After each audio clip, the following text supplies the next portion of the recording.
Assalamualaikum warahmatullahi wabarakatuh. Berjumpa kembali dengan saya Asep Amin dalam pembelajaran fisika. Kali ini kita akan melanjutkan pembahasan tentang usaha dan energi. Nah, sekarang kita akan membahas tentang usaha oleh gaya konservatif dan gaya non-konservatif.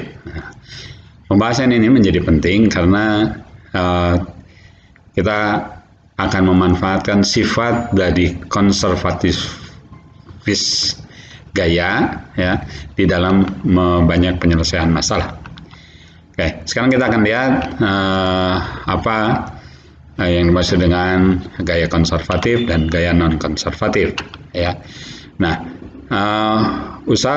gaya konservatif adalah gaya-gaya yang jika melakukan usaha ya maka dia tidak bergantung kepada lintasan ya. Jadi besar usaha oleh gaya konservatif tidak bergantung pada lintasan gaya itu bekerja. Usaha oleh gaya konservatif hanya bergantung pada posisi awal dan posisi akhir. Jadi bentuknya seperti apapun lintasannya, yang dilihat itu ada posisi awal dan posisi akhir dari benda yang dikenai gaya itu untuk menghitung usahanya. Ya. Nah, contoh gaya-gaya konservatif adalah gaya gravitasi. Nah, gaya gravitasi bumi ini nanti yang akan yang banyak kita bahas di dalam bab ini. Gaya Coulomb. Nanti di tingkat berikutnya kita akan mempelajari tentang gaya Coulomb ini. Ya, gaya listrik sama dengan gaya Coulomb dan gaya-gaya tak sentuh lainnya. Ya. Usaha yang dilakukan oleh gaya konservatif pada lintasan tertutup besarnya pasti nol karena tidak dipengaruhi oleh bentuk lintasan, hanya dipengaruhi oleh posisi awal dan akhirnya saja. Ya. Jadi kita lihat bentuk seperti ini. Ya. Misalkan kita ingin memindahkan memindahkan sebuah benda dari A ke B. Ya. Maka lintasannya, misalnya saya buat di sini ada dua lintasan, ada lintasan yang merah, ya. Jadi dari usaha dari A ke B, ya. Nah, kemudian ada juga lintasan yang biru dari A ke B ke sini, ya. Secara gitu. Nah, kalau gaya ini hanya gaya konservatif yang bekerja, kalau misalkan sebuah benda bekerja dari A ke B, kemudian dia usaha dari B ke A, mulai jalur yang lain juga, ya. Kalau dia kembali ke titik semula, maka hasilnya itu pasti nol, ya, karena ini lintasan tertutup. Dari B ke B lagi itu pasti nol, ya. Nah, dari A ke A lagi, misalnya dari A ke B, mau melalui lintasan yang merah ataupun mau melalui lintasan yang biru, besar usahanya sama. Atau mulai lintasan yang garis lurus dari A ke B langsung, ini tidak ada bedanya karena gaya yang bekerja adalah gaya konservatif. Ya. Nah, di sini WAB itu sama dengan minus WBA. Ya. Jadi sehingga WAB ditambah WBA, gitu kan, WAB dari A ke B, kemudian dari B ke A, itu sama dengan WAA, itu sama dengan 0. Ya, jadi usaha oleh gaya konservatif, misalkan oleh gaya gravitasi tadi, itu usahanya sama dengan 0 kalau di dalam lintasan tertutup. Sehingga nanti ketika kita menyelesaikan persoalan oleh gaya-gaya yang konservatif, maka yang perlu jadi perhatian kita adalah posisi awal dan posisi akhirnya saja. Kita tidak begitu memperhatikan bentuk lintasannya seperti apa, mau lurus, mau belok-belok, mau muter-muter, itu tidak berpengaruh untuk gaya konservatif. Ya. Oke. Berikutnya. Sekarang usaha oleh gaya non-konservatif. Besar usaha oleh gaya non-konservatif bergantung pada lintasan di mana gaya bekerja. Semakin panjang lintasan, maka semakin besar usaha yang dilakukan. Ya. Contoh gaya non-konservatif adalah gaya-gaya gesek kinetis atau gaya hambat. Itu adalah gaya non-konservatif. Ya. Nah, ini contoh misalkan, saat seseorang menggeser kursi dari pojok ruangan ke pojok ruangan ke pojok ruangan lainnya, tentu akan lebih melelahkan jika saat menggeser kursi harus berkeliling ruangan terlebih dahulu daripada orang tersebut mengambil lintasan lurus. Ya, jadi kalau misalnya ini dari pojok sini kita disuruh bawa kursi mutar ke sini, ya itu akan lebih daripada dari sini ke sini. Ya, ini lintasannya lebih pendek. Terus yang perlu diperhatikan, kalau usaha oleh gaya konservatif, oleh gaya non konservatif, kalaupun dia membentuk membentuk lintasan tertutup dari pojok sini ke sana, ke pojok sini, ke sini, kemudian balik lagi ke ujung di sini. Oleh gaya non konservatif, misalnya oleh gaya gesek kinetis, itu usahanya tidak nol. Ya, tapi usahanya dijumlahkan dari masing-masing usaha dari masing-masing sisi di sini. Ya, pada saat kursi digeser jadi sini ke sini misalnya, gaya gesek kinetis mentransfer energi kinetik ke bentuk energi lain yaitu energi panas. Ya, karena ini ada gaya sentuh. Nah, pada saat dibalik, kalau gaya non konservatif, transfer itu tidak dapat dilakukan pada proses sebaliknya. Karena itulah gaya gesek kinetis termasuk gaya non konservatif. Jadi dia tidak bisa ketika balik ke sini itu tidak akan yang panas tadi tidak akan berubah jadi energi kinetik lagi. Ya. Nah, contoh misalkan seperti begini. Ini lintasan kasar semuanya. Bisa A, C, B, bisa A, B gitu. Ya. Lintasan AB, BC dan CA, ini AB, ya, kemudian BC dan CA itu merupakan permukaan yang kasar sehingga di sini ada gaya gesek kinetis. Jadi kalau usaha dari A ke B, misalkan langsung dari A ke B dengan dari A ke C kemudian dari C ke B itu berbeda, ya. Jadi semakin panjang lintasannya, semakin besar usaha yang dilakukan oleh gaya non konservatif tersebut. Ya. Mudah-mudahan ini bisa dipahami. Untuk selanjutnya kita akan membicarakan dalam usaha bab usaha dan energi ini adalah usaha-usaha oleh gaya konservatif, yaitu khususnya untuk gaya gravitasi. Ya. Oke. Dan kita lanjutkan bagaimana kaitan usaha dan daya. Ya. Kalian mungkin pernah mendengar, daya adalah besar usaha yang dilakukan oleh sebuah benda per satuan waktu. Ini satu definisi, atau daya adalah besar laju energi yang dibutuhkan oleh sebuah benda. Ya. Nah, kalian mungkin pernah mendengar kalau kalian membeli lampu misalkan, itu biasanya yang disebutkan apa? Ya, yang disebutkan itu kalau sekarang umumnya berapa watt. Nah, watt itu adalah satuan dari daya.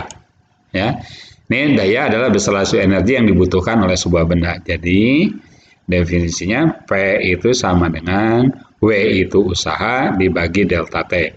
W besar usaha atau energi yang dibutuhkan. W per delta T. Delta T-nya adalah selang waktu dalam sekon. Ya. Dan P itu adalah daya. Satuannya joule per sekon. Kalau ditulis panjang begini atau J per S. Atau kalau ditulis panjang satuannya watt. Ya. Jadi lampu itu kalau misalkan disebut lampunya 5 watt, itu artinya lampu itu membutuhkan energi sebesar 5 joule setiap sekonnya. Ya, lambangnya itu watt atau huruf W besar begini. Ya, walaupun mungkin bisa tertukar dengan lambang besaran usaha, tapi W ini kalau ditulis di belakang angka itu artinya watt. Ya, misalkan 50 W itu artinya 50 watt. Oke. Nah, ini berkaitan usaha dan daya. Ya. Jadi daya itu adalah usaha per satuan waktu atau energi per satuan waktu. Nah, ada bentuk daya, ya, penulisan atau formulasi daya dalam bentuk lainnya. yaitu tiga formulasi daya dikaitkan dengan gaya yang bekerja pada sebuah benda. Ya, jadi kita akan lihat daya dan kelajuan rata-rata. Nah, P itu sama dengan W dibagi delta T. Kita tahu sebelumnya W itu adalah F dikalikan S atau F dikalikan delta S, perubahan posisi. Ya, kalau S itu kalau dianggap pada posisi awalnya S-nya sama dengan 0. Nah, sekarang P sama dengan W per delta T. Atau bisa dituliskan, karena W itu F kali delta S, maka P itu bisa saya tuliskan sebagai F kali delta S per delta T.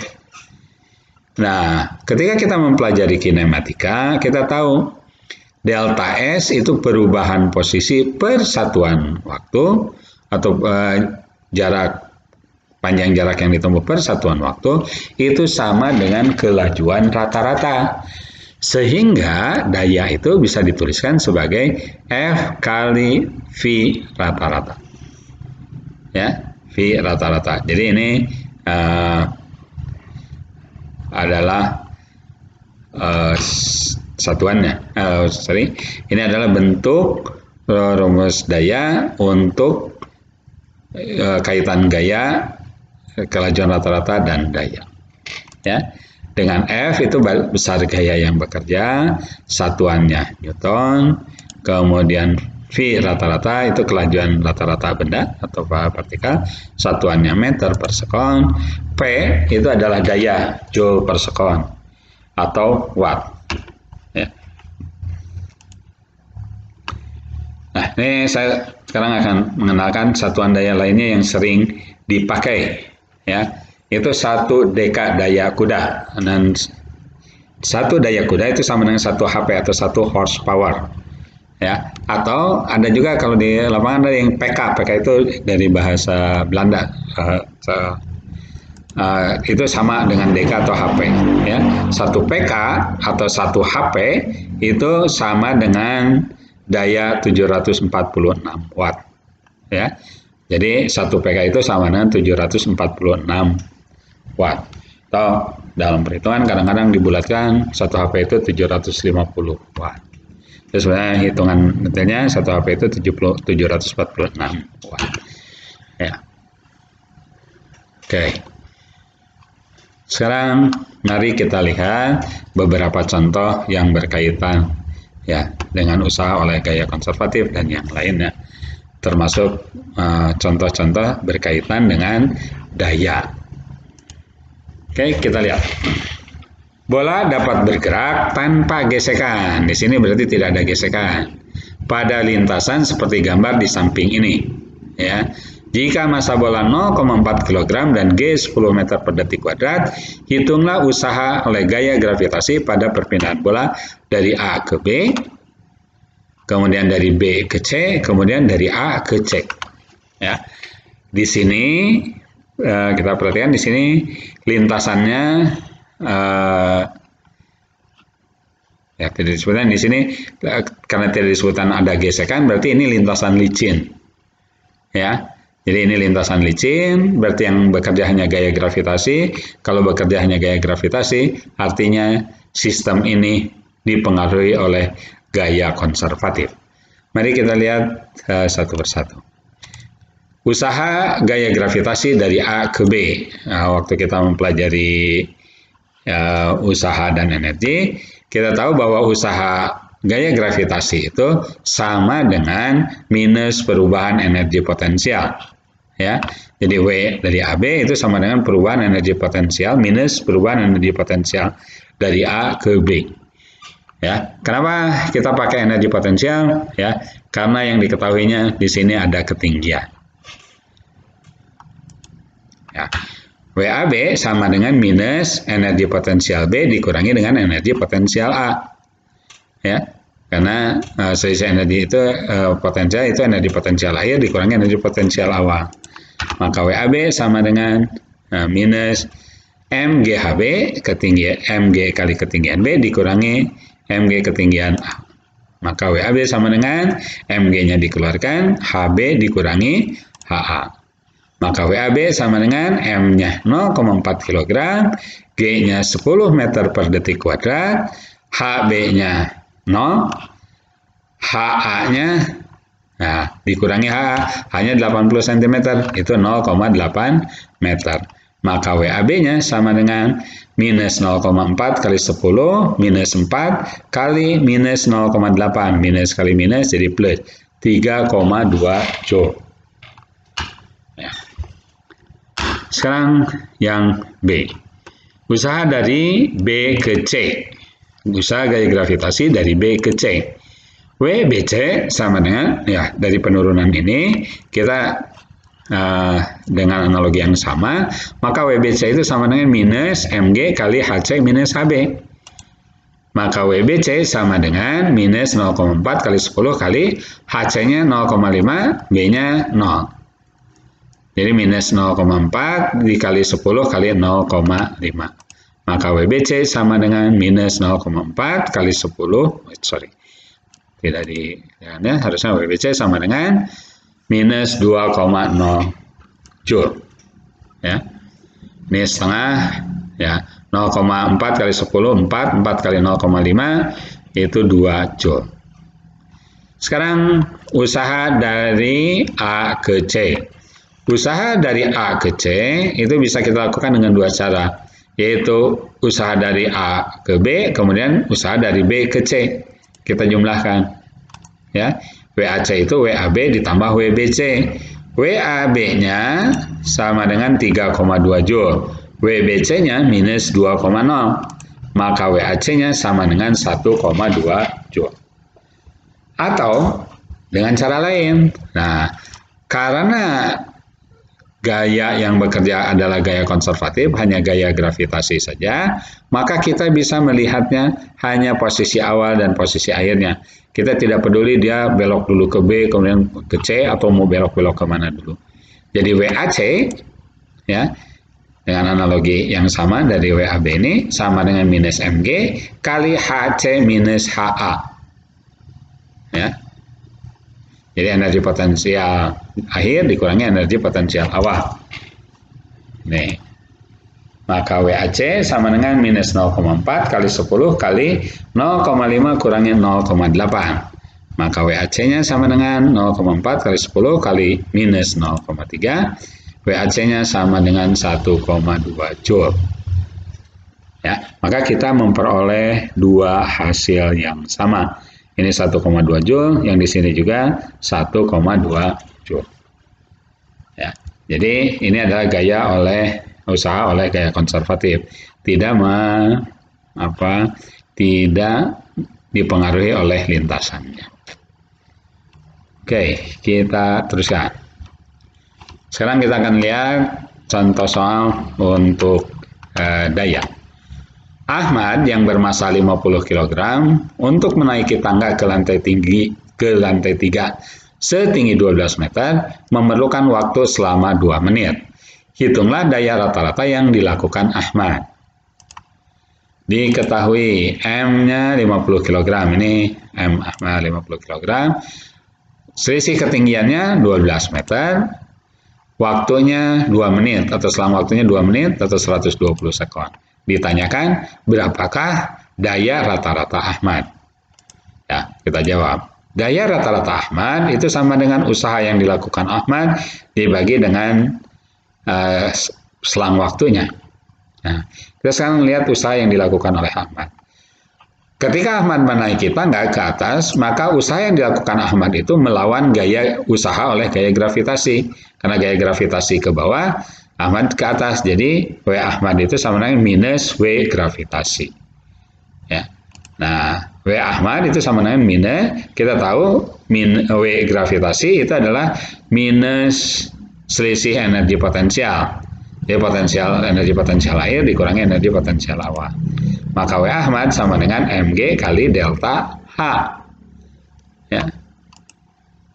Nah, P Ahmad sama dengan Mg kali delta H per delta T. Maka daya rata-rata Ahmad itu adalah 5 kali 50 kali 10 kali 12 dibagi 120. 10 kali 12, 120, ini juga 120. Maka daya rata-rata Ahmad itu adalah 50 watt. Ya. Berikutnya, sebuah pompa dapat memindahkan 300 kg air ke tangki penampung yang terletak 8 meter di atas sumber air dalam waktu 2,5 menit. Jika efisiensi mesin pompa itu 80%, hitunglah daya rata-rata listrik yang dipergunakan pompa tersebut. Ya. Diketahui masanya 300 kg, delta H-nya 8 meter, delta T-nya 2,5 menit atau 150 sekon. Kemudian di sini daya pompa itu 80% dari daya listrik. Ya. Efisiensi mesin pompa itu 80%, artinya daya pompa itu hanya memanfaatkan 80% dari daya listrik. Pertanyaannya adalah berapakah daya listrik yang dipergunakan pompa tersebut? Mari kita jawab, kita mulai dengan melihat P pompa. Ya. P pompa ini sama dengan P Ahmad tadi ya. Jadi dia melawan usaha yang dilakukan oleh gaya gravitasi. Sehingga P pompa itu mg kali delta H per delta T. Ini analogi yang sama dengan tadi dengan P Ahmad. Kenapa P Ahmad jadi seperti ini? Ya. Nah, P pompa juga sama. Sama dengan mg kali delta H per delta T. Maka P pompa sama dengan 300 kali 10, G-nya delta H-nya 8 meter, dibagi delta T 150. 300 dibagi 150, 2 kali 10, 20, kali 8, 160. Maka P pompa sama dengan 160 watt. Yang ditanyakan adalah P listriknya. Nah, P pompa itu sama dengan 80% P listrik. P pompanya 160, sama dengan 80% itu 0,80 kali P listrik. Maka P listriknya itu 160 dibagi 0,8 yaitu 200 watt. Nah, perbandingan antara P pompa dan P listrik itu biasa disebut dengan efisiensi dari pompa. Ya, jadi inputnya kan P listrik, outputnya P pompa. Jadi output dibagi input itu efisiensi 80%. Ya. Soal berikutnya. Sebuah mobil bermasa 2000 kg dari keadaan diam dipercepat 0,5 meter per sekon kuadrat. Hitunglah daya rata-rata mobil tersebut setelah bergerak 4 sekon sejak mulai bergerak. Diketahui M sama dengan 2000 kg, A-nya sama dengan 0,5 meter per detik kuadrat, delta T-nya sama dengan 4 sekon. Ya, ditanyakan sekarang berapakah daya rata-rata ya setelah bergerak 4 sekon. Oke. Nah, kita lihat P itu sama dengan F kali delta S per delta T. Karena dia geraknya dipercepat dari keadaan diam, ya, saya akan menuliskan secara singkat. Gayanya itu adalah M kali A, massa mobil kali percepatan.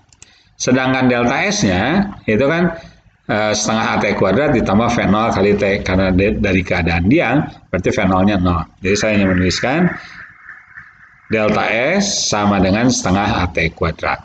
Kita hitung delta S-nya dulu. Setengah kali 0,5 kali 4 kuadrat. Setengah kali 0,5 seperempat kali 16. Ya, 16 dibagi 4 hasilnya 4 meter. F-nya M kali A. M-nya 2000, A-nya 0,5. Berarti F-nya 1000 Newton. Berapakah daya rata-ratanya? P sama dengan 1000. Ini F dikalikan delta S per delta T. Delta S-nya 4 meter di sini, delta T-nya 4 sekon. Berarti P sama dengan 1000 kali 4 per 4. Berarti P-nya sama dengan 1000 watt. Jadi daya rata-rata setelah bergerak selama 4 detik itu adalah 1000 watt.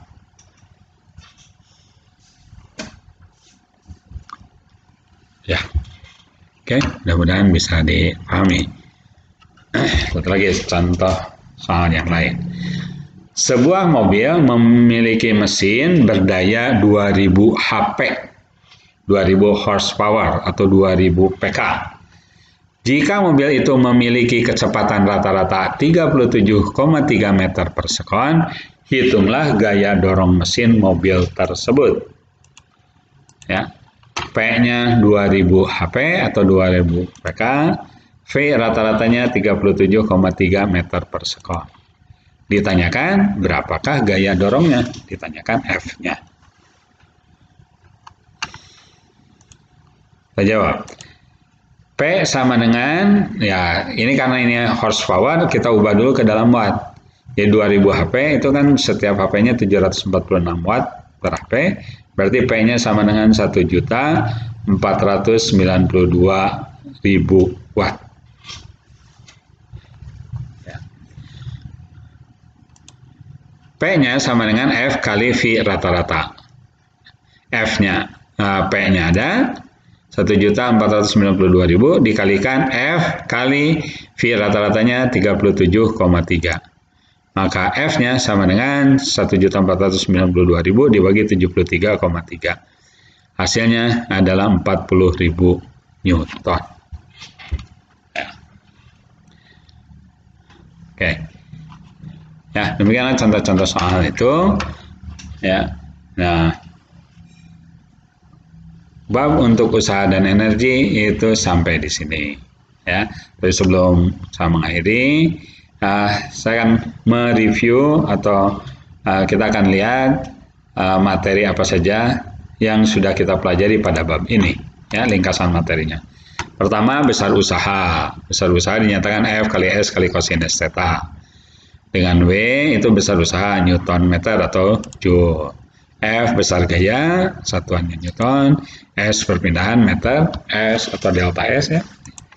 Kemudian theta sudut antara F dan S, sudut antara gaya dan perpindahan ya. Nah, sekarang kita jarang menggunakan kosinus ini ya.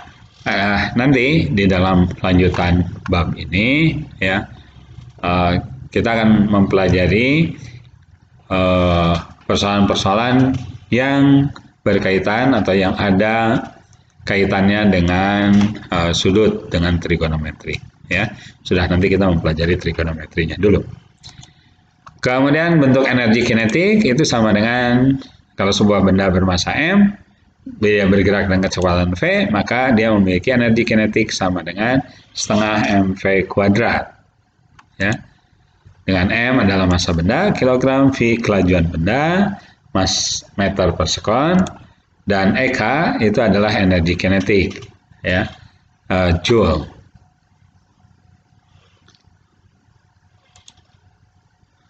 Sekarang energi potensial gravitasi bumi. Ini sebuah benda yang memiliki ketinggian H dengan massa M, maka dia akan memiliki energi potensial M kali percepatan gravitasi kali ketinggian dari permukaan bumi. Ya, dengan M adalah massa benda, kilogram, kemudian G percepatan gravitasi bumi, meter per second kuadrat, atau nilainya 10 meter per second kuadrat kalau tidak diketahui. Kemudian H-nya ketinggian benda. Sedangkan EP-nya itu adalah energi potensial, satuannya Joule.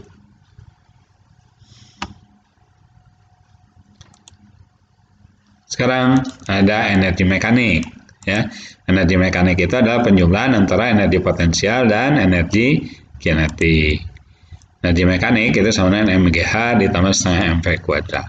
Untuk energi mekanik ini, jika kita bekerja pada sistem konservatif, maka akan berlaku hukum kekekalan energi mekanik. Yaitu energi mekanik di posisi 1 akan sama dengan energi mekanik di posisi 2. Energi mekaniknya akan kekal. Ya. Energi mekanik 1 itu energi potensial 1 ditambah EK1 sama dengan energi potensial 2 ditambah energi kinetik kedua. Kalau kita tulis panjangnya, maka yang berubah itu ada ini ada H1, ini V1 kuadrat, ini ada H2, ada V2. M-nya sama. Ya. Nah, sekarang hubungan usaha dan perubahan energi. Ya. W gravitasi itu sama dengan minus perubahan energi potensial. Atau W gravitasi ini sama dengan perubahan energi kinetik. Ini cukup banyak digunakan. Ya, ini adalah materi-materi yang terdahulu yang sudah disampaikan. Nah, sekarang ini yang barusan kita pelajari, usaha oleh gaya konservatif tidak bergantung pada bentuk lintasan, hanya bergantung pada posisi awal dan posisi akhir. Tadi yang WAB sama dengan ditambah WBC sama dengan WAC, ya, terus langsung dari ke A, dari A ke C. Nah, daya adalah besar laju energi yang dibutuhkan oleh sebuah benda. Ya, rumusnya P sama dengan W per delta T. Dengan W besar usaha atau energi yang dibutuhkan, delta T-nya selang waktu. Dan P itu daya, Joule per sekon. Wah. Nah, daya dengan kelajuan rata-rata, hubungannya P sama dengan W per delta T sama dengan F kali delta E. F kali delta S per delta T. P-nya sama dengan F kali V rata-rata. Dengan F besar gaya yang bekerja, V kelajuan rata-rata benda, P daya Joule per sekon, ya. Dan ini satuan daya lainnya yang sering dipakai adalah daya kuda atau horsepower, ya. Ini 1 HP sama dengan 746 watt, ya. Ya. Oke, demikianlah usaha dan energi. Mudah-mudahan kalian bisa pahami. Kalau belum paham, silakan diulang-ulang videonya sampai kalian paham. Sekian, Assalamualaikum warahmatullahi wabarakatuh.